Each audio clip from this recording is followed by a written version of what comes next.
Obviously, the founding co-chairs of the initiative have articulated the background behind the principles. And the 4 principles that we've seen earlier wouldn't mean anything if they remain principles. It's a way of doing business, and we need to be able to translate it into practice. Otherwise, it's going to be a mere statement of good intentions. So the point of this session is to make it tangible and make these principles concrete. So we're going to ask leading insurers from different parts of the globe what they think of these principles and what they're doing. I'll start with Charles Anderson, not because it's the farthest. He's the CEO of the largest life insurer in New Zealand. And our own experience when we talk about sustainability issues is that the default reaction of people, whether in the industry or outside, is that, okay, sustainability, it's going to be climate change, it's going to be property.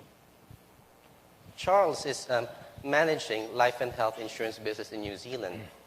So we'd like to get a better understanding of what these principles mean for a life insurer. Go ahead, Charles. Thank you, Butch. Thank you. Well, as anybody else in the life and health insurance business knows, we make promises way out into the future to pay claims at some distant point, 30, 40 or 50 years out.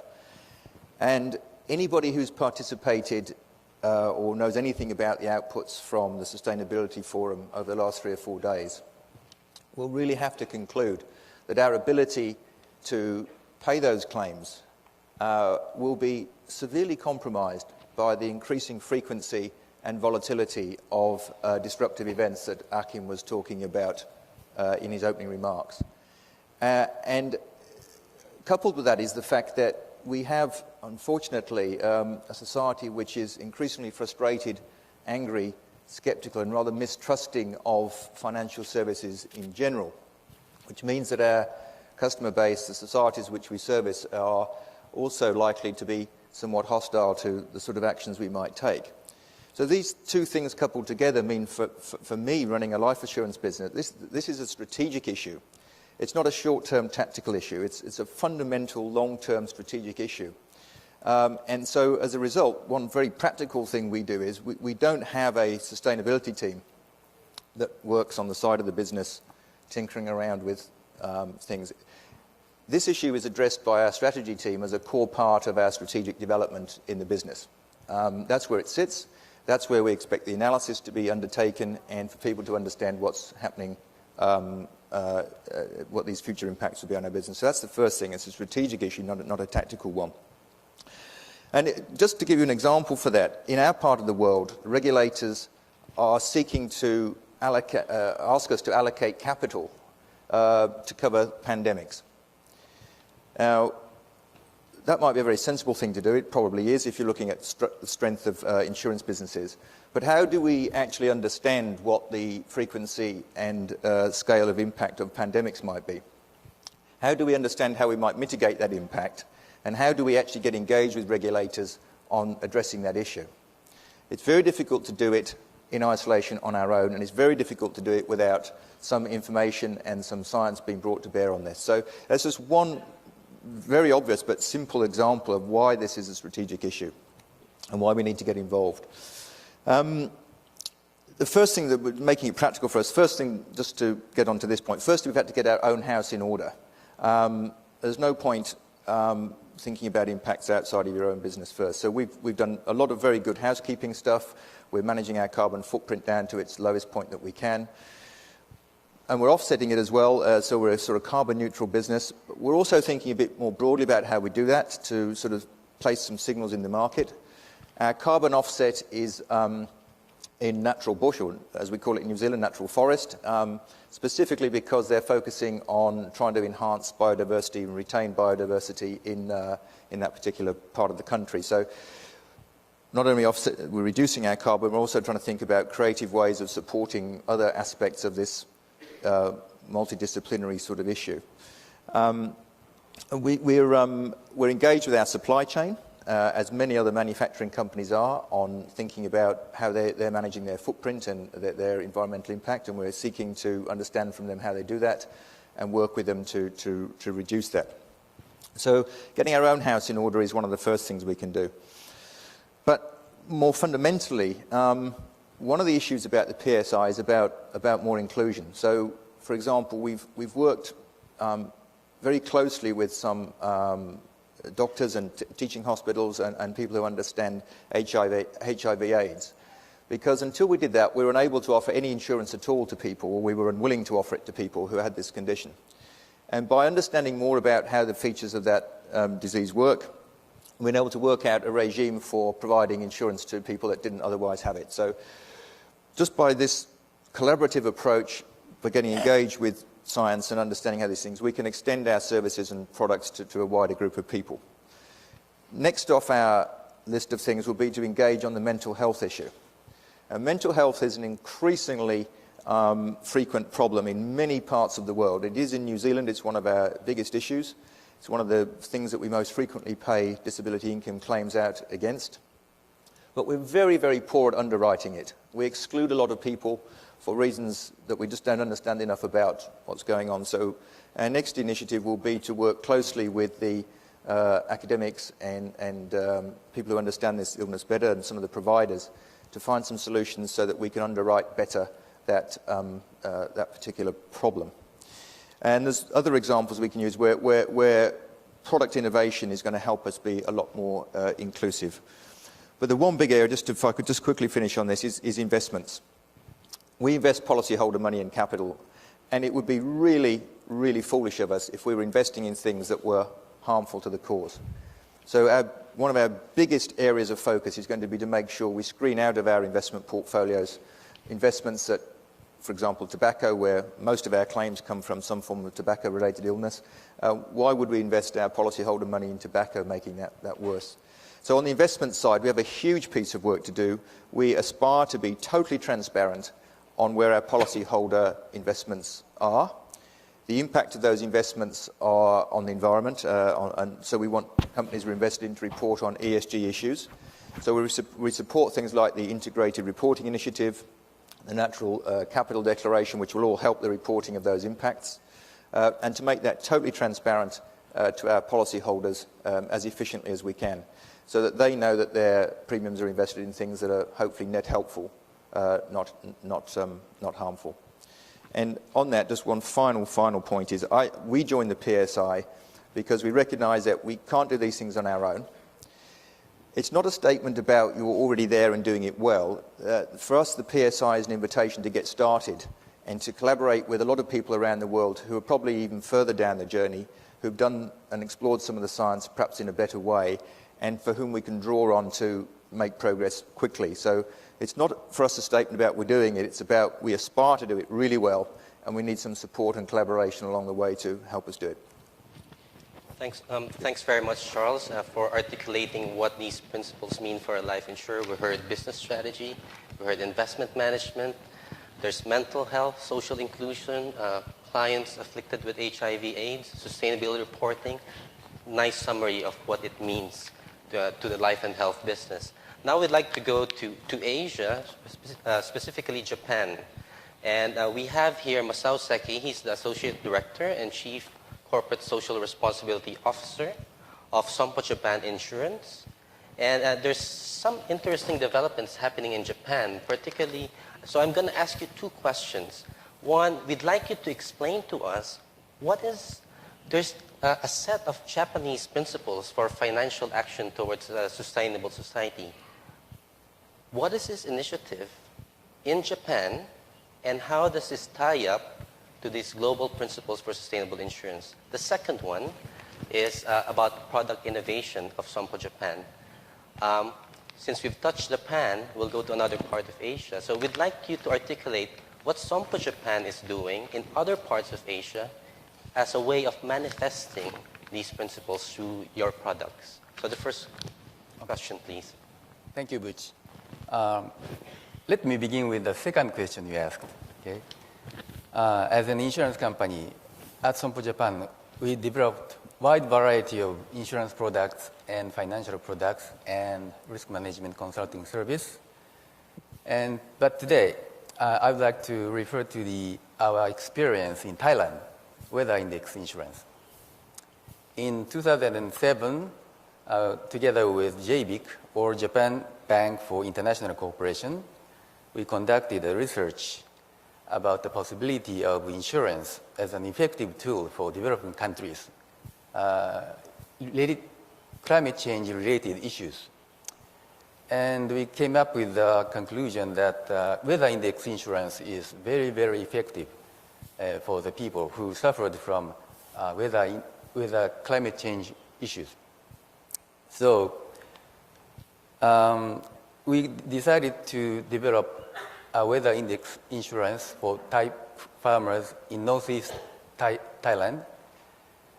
And finally, in 2010, we started to sell that insurance through the sales channel of BAC, Thailand Bank for Agriculture and Agricultural Cooperative, which is another important partner of us in this project.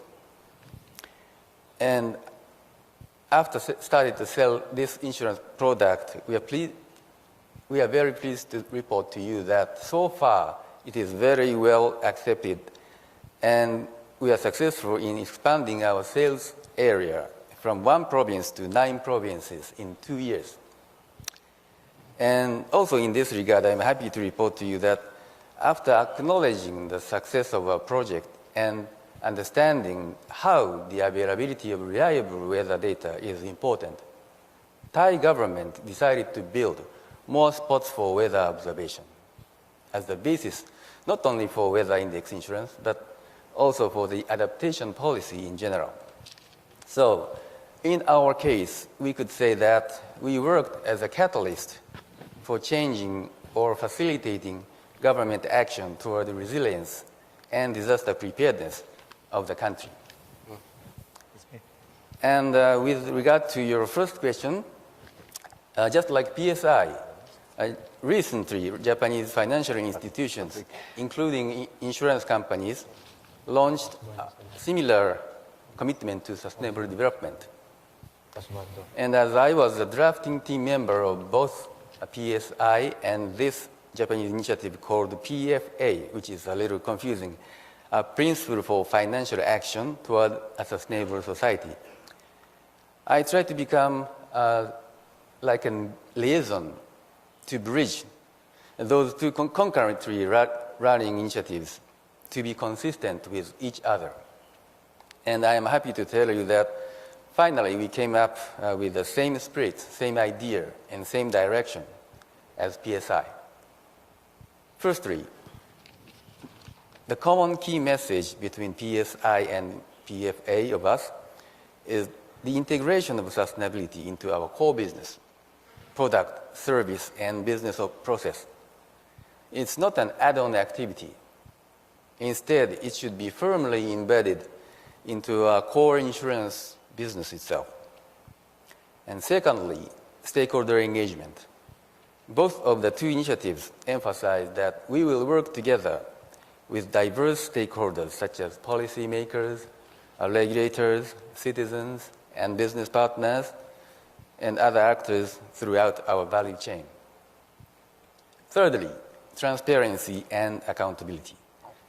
And here in this regard, corporate reporting is very important to communicate our progress to the stakeholders and to the society at large.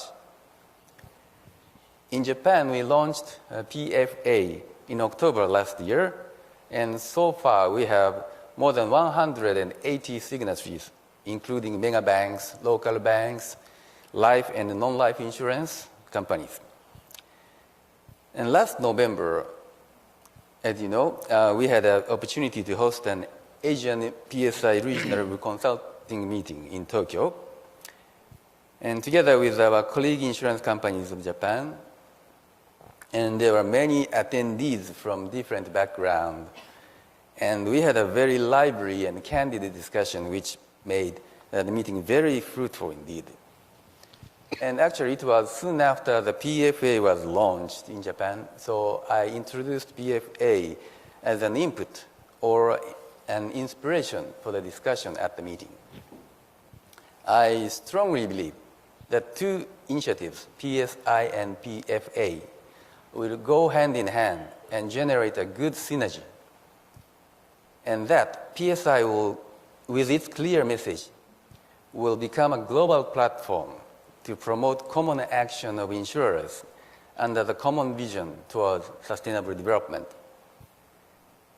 And as one of the honorable founding signatories, and my warm congratulations on this epoch-making launch event. And this initiative is really great and will provide huge momentum for the insurance companies worldwide to act together. I would like to keep working with all of you and contribute to the further evolution of PSI. Thank you.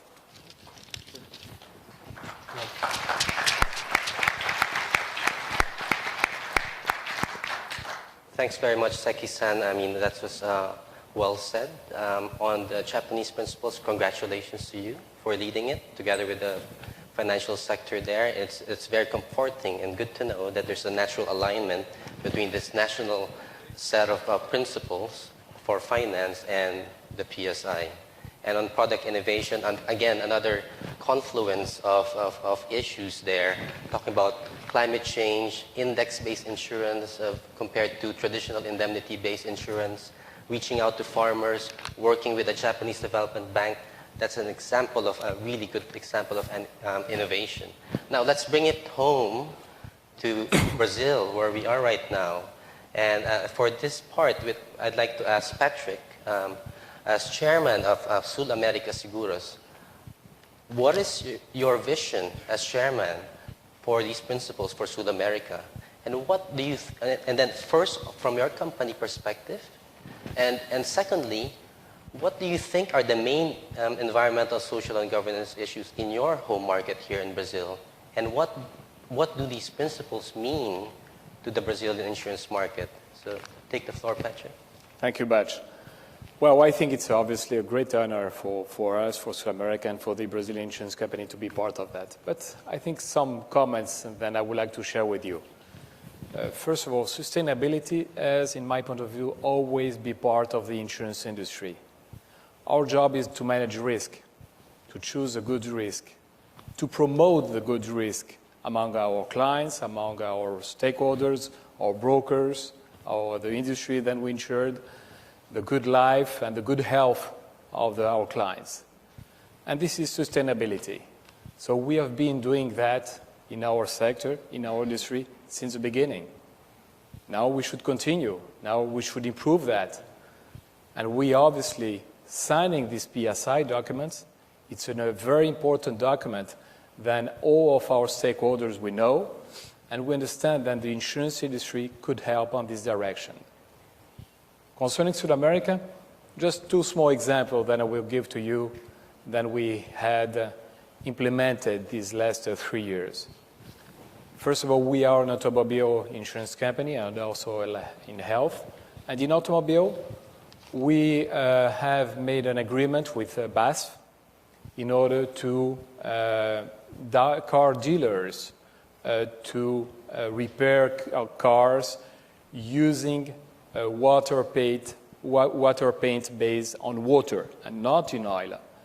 So these last 3 years now, more than 26,000 cars has been repaired using this tool, improving, obviously reducing the question of pollutions, but also improving the quality of the workers who were specialized on such instruments.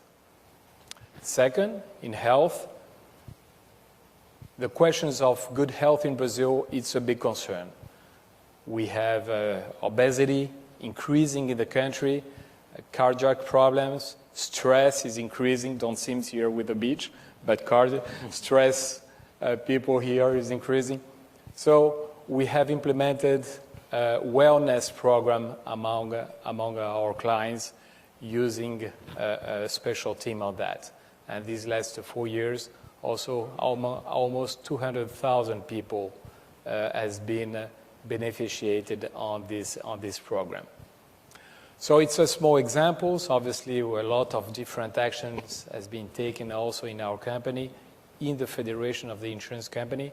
But I'm sure that the PSI could be a very important loudspeaker for the insurance industry among the world. And so we are very proud to be part of that. Thanks, Patrick. Again, another tangible expression of the principles on something that's very common. Motor business, water-based paints, environmental protection, better health, wellness. Thank you for those examples of what's happening here in Brazil. Now we'd like to go on the reinsurance side of the house. We have one of the largest global reinsurers in the world. It's Swiss Re. And I'd like to ask David a couple of questions. Number one is, what sort of, as a global reinsurer, what sort of innovation is Swiss Re delivering in different parts of the globe? Secondly, when it comes to your cedents, how are you delivering value to them in the context of complex, interconnected, and diverse environmental, social, and governance risks and opportunities? And I'd like to zoom in on a particular thread of the business, which would be on risk management and underwriting, tools, metrics, models. Can you articulate, David, what Swiss Re is doing on those areas? It's quite a mouthful, so I try hard. Probably first to the solution piece, I'd like to share with you two illustrative examples on a micro and on a macro scale. On a micro scale, imagine sub-Saharan Africa, a rural area, people normally stricken by drought, quite frequent drought, to the level that they basically are caught in a kind of a poverty trap. So a couple of years of decent yield, followed by a local drought, and they're back to the start. Obviously, insurance could help, but insurance on its own would not be accessible to these people and definitely not affordable. So we teamed up with an NGO, Oxfam America, and figured out that if we build on an existing Cash for Work program where these farmers invest in improving their livelihoods in terms of prevention, better irrigation systems, that will basically reduce already the risk for the most frequent type of events. And as those are out of the game, then all of a sudden insurance becomes accessible and in fact affordable for these people, especially since some of the work they do on the prevention side, they get cash or kind of compensated for, which they can invest in insurance schemes. So we managed with partners in the region to increase societal resilience, to increase also, I would say, to render the principle of solidarity in a village very tangible. And I think with that we increased their stability, the stability of their livelihoods, probably even helped to reduce or stop migration in that specific area. We also paid out a couple times by now. We're now scaling that up across Africa. Now, I'm not mentioning that, and I'm really thankful for the first comments you made, to basically praise the things we've done. But I see the PSI as an opportunity for us to share these type of solutions with a wider audience and especially further develop them with our clients. As you know, a reinsurer is at the end of the food chain. So we do not develop in isolation, and we definitely do not make any type of business in isolation. And that brings me to the second example, a macro type of a solution. Caribbean region, the CARICOM countries, 16 states, frequently exposed to the risk of hurricanes. Now, each single country could try to find a solution which probably would be quite costly in transaction costs, in finding the right level of protection. So we figured out, again, there's a lot of different strong partners, the World Bank needs to be mentioned, basically what the system we could devise that pools risks on an exposure basis for the region and enables these different countries to share risk, but in a very transparent fashion, a parametric fashion, and to be quickly indemnifying some of these governments for some of the losses in case of a large catastrophe. Again, I would say playing a bit on the level of solidarity in the whole region, definitely helping these different countries to get access to global insurance, reinsurance capacity in a far more effective way than would they do on their own. And last but not least, helping them to better manage their natural catastrophes, also in the light of climate change, or especially the need for those societies to adapt to a fastly changing environment. And that brings me to the second question, which I cannot answer in brief in its breadth, but it just can put a spotlight on it. I think Achim Steiner mentioned the key challenge here is that we know a lot, but we're not yet there when it comes to application. So we do need to work closer, I would say more effective with science. And what we try and what we see as one of our core functions is that we provide that link between science, be it the IPCC, be it latest science on the impacts of natural catastrophes, just to take one example, and how could that translate into business, and where could business make a difference. And again there, homing in on the Caribbean example, we first devised, in fact, the insurance solutions, the reinsurance solution, this pool type of structure, and then we figured out that cannot be all of it, because we only come after the fact, and there would be a lot that could be done in the preventive and preparative phase up to a hurricane hitting specific places. So we invested quite a lot in the economics of adaptation. How can societies be better prepared, and what are the most effective levers for these societies to do so? So we really try to make these scientific results out there in the scientific literature applicable to the local communities, the local decision makers. Now, there's one word of caveat, and I think, again, there, the PSI will come in. We are only in an advisory position. We do not basically tell people what an adaptation strategy should look like.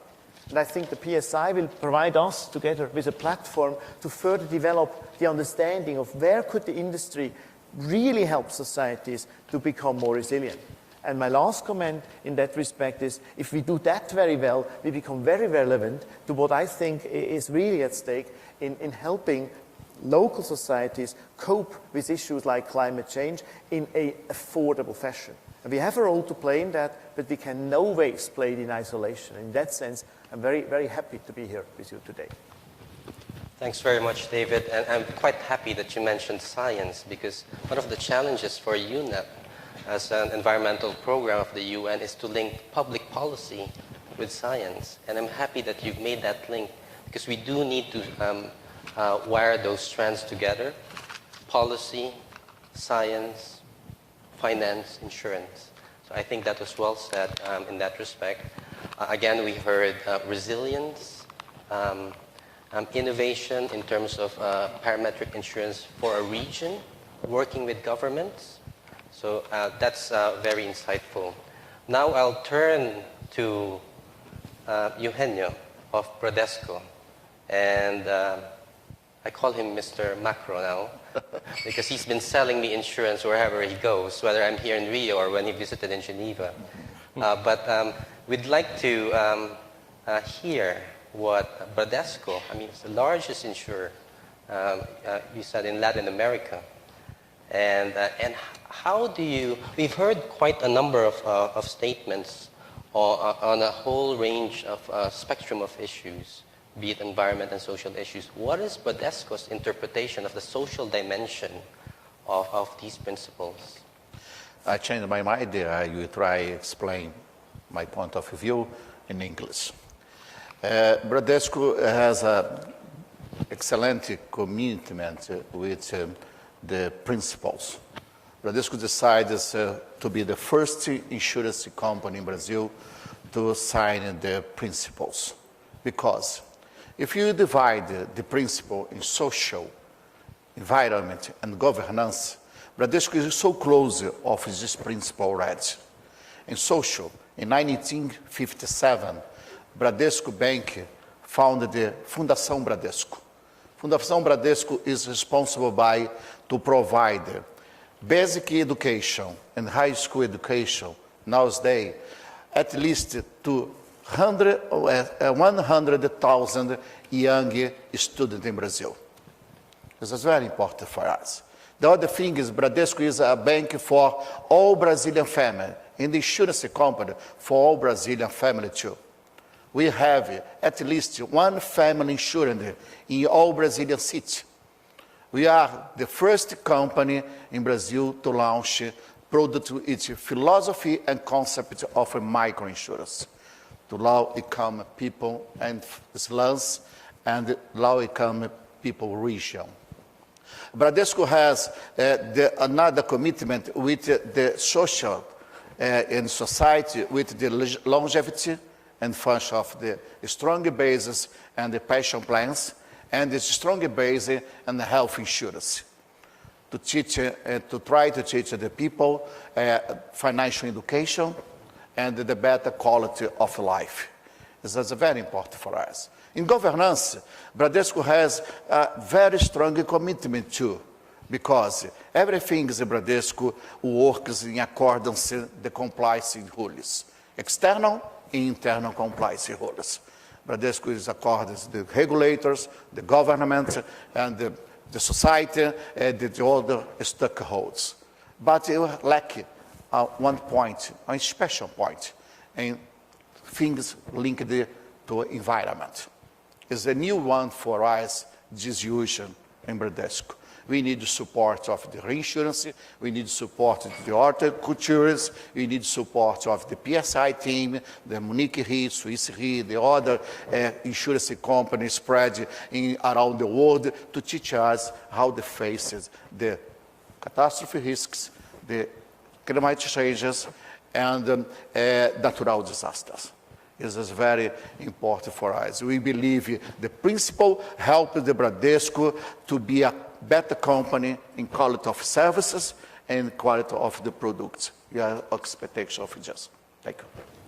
Thank you very much, Eugenio. That's quite a very inspiring story on the social dimension, but you even touch on other areas of sustainability, be it governance as well. And I think it's something that something to look forward to on what can happen in this space. I was in London, when was that, 2 years ago?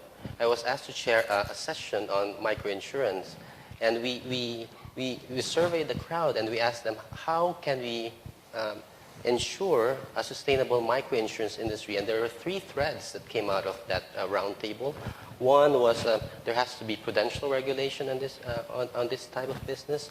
Number 2, consumer education is absolutely important, insurance literacy. And number 3 is, of course, natural catastrophe risks also. So those were 3 strands, and I'm very happy that Eugenio was able to articulate how this business model for microinsurance is evolving. Last but not the least, we have Osvaldo Nascimento from Itaú Seguros. And it's quite a special question because it brings me back to some of my days in the insurance business. And I remember a conversation I had with a reinsurance broker. And this broker told me that, you know, Butch, insurance is a rotten product until you have a claim. I didn't agree with him then. I still don't agree with that person now.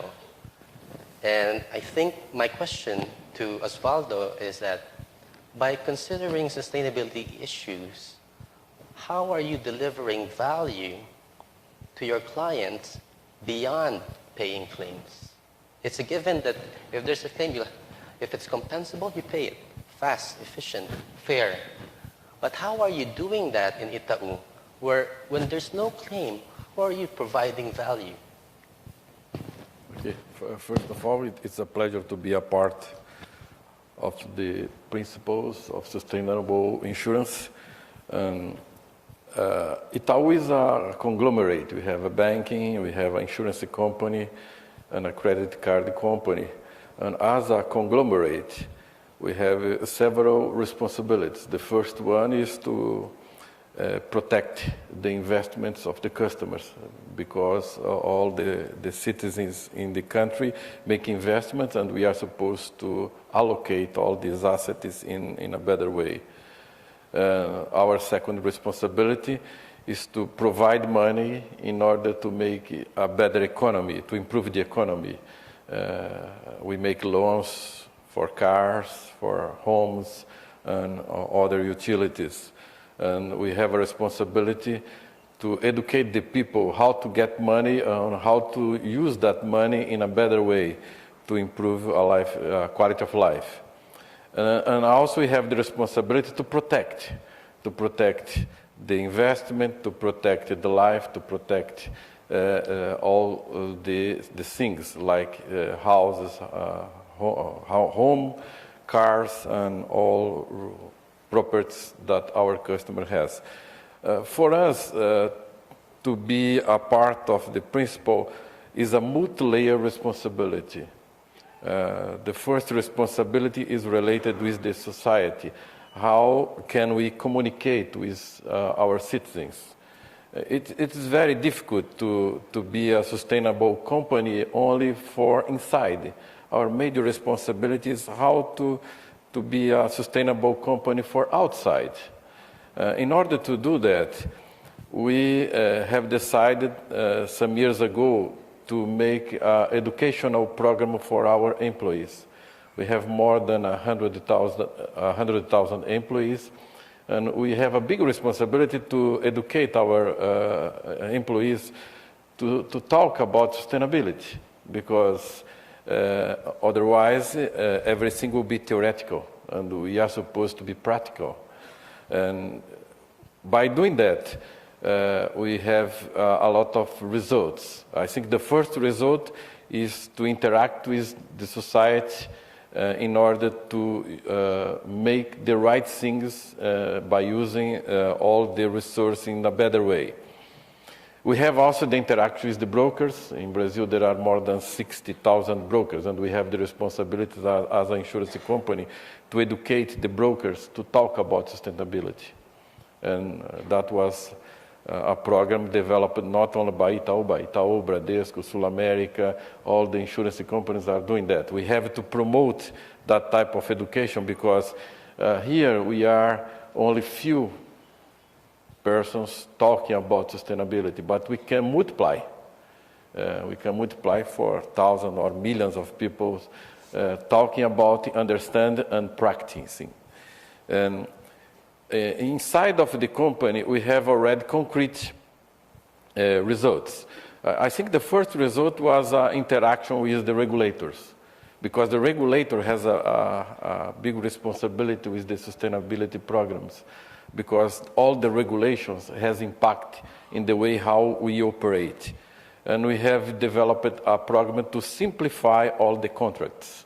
We have simplified the insurance policies, and as a result, we have developed a paperless insurance, where the customer is able to buy a product with the perception that the customer is contributing to our global environment by avoiding the use of paper.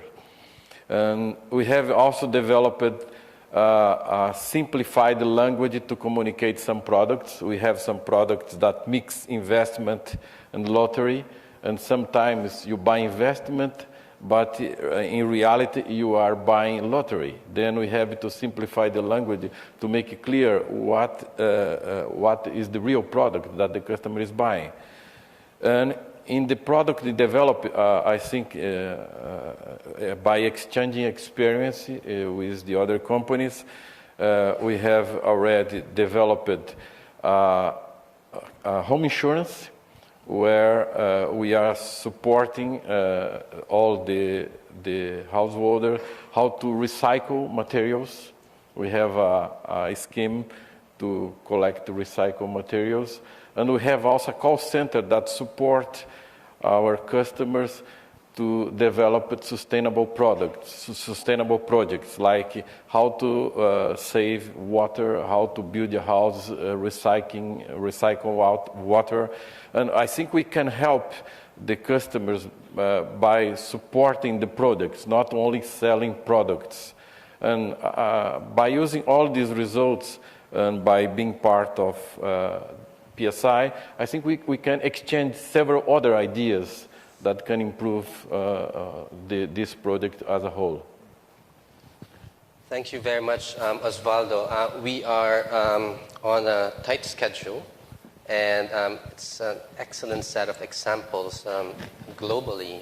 New Zealand, global reinsurer, working in the Caribbean, Africa, home market of Brazil here, Japan, Thailand, very whole range of product innovation on what these principles mean for different types of insurance companies and different actors and different geographies. So we hope through this session we were at least able to articulate what these principles can mean in practice. It's not a complete set of examples, obviously, but it's an inspiring set of examples on how we can translate these principles into practice. I'd like to thank the panel for their insights, and I'll ask them to stay because we have an interesting segment coming up